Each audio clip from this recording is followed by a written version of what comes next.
নমস্কার, আমি শুভাঙ্গী। শুরু করছি পলিটিক্স। তবে আজ পলিটিক্সের শুরুতেই একটা ভিডিও দেখাতে চাই আপনাদের। আসুন দেখে নেওয়া যাক।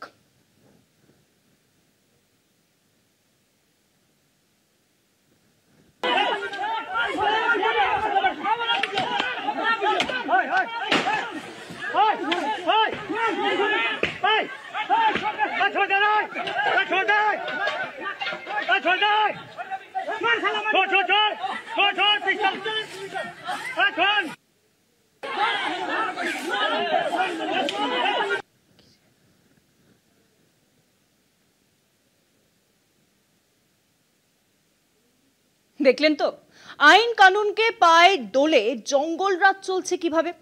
কিন্তু কথা এটা কিন্তু নিয়ে নয়। আজ এক্স হ্যান্ডলে এই ভিডিও পোস্ট করে বঙ্গ বিজেপি দাবি করেছে মমতা ব্যানার্জির রাজত্বেই নাকি এই জঙ্গল রাজ চলছে।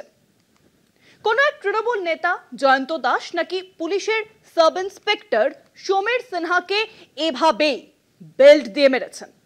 বঙ্গ বিজেপির দাবি, এই ঘটনায় মমতা বন্দ্যোপাধ্যায়ের শাসনে বাংলার নগ্ন চেহারা।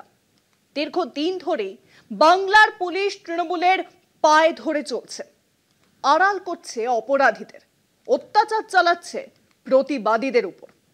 মজা শুরু হলো কিন্তু এরপরে। সাংবাদিক মোহাম্মদ জুবের তথ্য যাচাই করে এক্স হ্যান্ডলে পোস্ট করে জানান, এই ঘটনা আদৌ পশ্চিমবঙ্গের নয়, এই ঘটনা আসলে বিহারের। সেই ফেক ভিডিওই ব্যবহার করে পশ্চিমবঙ্গে তৃণমূলের বিরুদ্ধে নোংরা রাজনীতি করছে বিজেপি। স্বাভাবিকভাবেই এই অপপ্রচারের বিরুদ্ধে বুক খুলেছে তৃণমূল কংগ্রেস। তারা বলেছে, বাংলাকে বদনাম করতে বিজেপির হোয়াটসঅ্যাপ ইউনিভার্সিটির নতুন কীর্তি এই ঘটনা।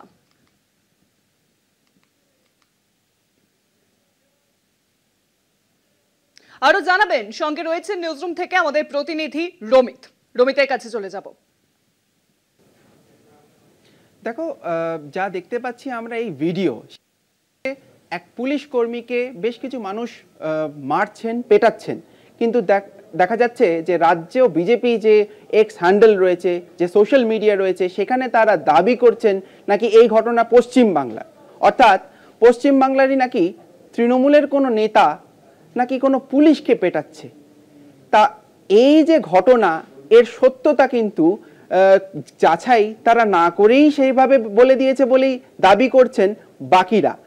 যেমন ধরো, কিছুদিন পরে, মানে কিছুক্ষণ পরেই আমরা দেখতে পেলাম যে বেশ কিছু সাংবাদিক মহল, বা আমরা যার কথা জানলাম মোহাম্মদ জুবের, তিনি কিন্তু তার এক্স হ্যান্ডেলে তুলে ধরলেন সেই পুরনো তথ্য, যে তথ্যে আমরা দেখতে পাচ্ছি এই ভিডিও 1 নভেম্বর 2024 তখনকার ভিডিও, এবং এ ভিডিও আদবেও এ রাজ্যেরই নয়, বিহারের এক কোনো জায়গার এ ভিডিও।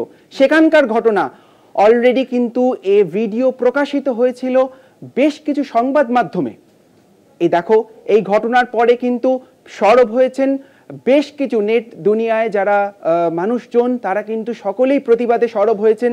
বিভিন্ন কথা তারা বলছেন যে কি ধরনের রাজনীতি চালাচ্ছেন বিজেপি কি ধরনের রাজনীতি চালাচ্ছে, যেখানে বারবার তৃণমূলের ওপর বিভিন্ন কালিমালিপ্ত করার চেষ্টা করছেন। তার সাথে সাথে দেখো, এই নিয়ে কিন্তু চুপ থাকেননি তৃণমূলরাও। অল ইন্ডিয়া তৃণমূল কংগ্রেসের আমরা দেখতে পাচ্ছি, তারা বলছেন এটা বিজেপির যারা হোয়াটসঅ্যাপ ইউনিভার্সিটির থেকে পড়াশোনা করেছে তাদের কীর্তি। অর্থাৎ মানে তৃণমূলের এই যে হোয়াটসঅ্যাপ সিলেবাস, সেই ইউনিভার্সিটি সিলেবাস, তার মধ্যে রয়েছে মিথ্যা, অপপ্রচার এবং ভুয়ো খবর মানুষের কাছে পৌঁছে দেওয়া, যেখানে মানুষকে আরো দিশাহীন করা যায়। যাতে কিভাবে দিশাহীন করা যায় মানুষকে, কিভাবে তৃণমূলকে কালিমালিপ্ত করা যায়, তার জন্যই যেন বিজেপির সরব হয়ে উঠেছেন, সেরকমই দাবি করছে সমস্ত নেট দুনিয়া এবং অল ইন্ডিয়া তৃণমূল কংগ্রেস। এবং দেখাই যাচ্ছে এই ভিডিও সম্পূর্ণ ফেক তথ্য বলছে। এই ভিডিও অলরেডি কিন্তু প্রকাশিত হয়েছিল এর আগে। অনেক ধন্যবাদ রমিত। আমরা দেখলাম বিজেপির সেই মিথ্যা প্রচার, যেভাবে বিহারের ঘটনাকে বাংলার উপর চাপিয়ে দেওয়ার চেষ্টা করছে বিজেপি, এবং সেই ফেক ভিডিও প্রকাশের পরে কিন্তু তৃণমূল কংগ্রেস এই ঘটনার তীব্র প্রতিবাদ করেছে, এবং বিজেপির যে তৃণমূল কংগ্রেসের প্রতি যে আঁতাত রয়েছে বারংবার কিন্তু তা প্রকাশ পাচ্ছে, আর এই ফেক ভিডিও তারও একটি প্রমাণ।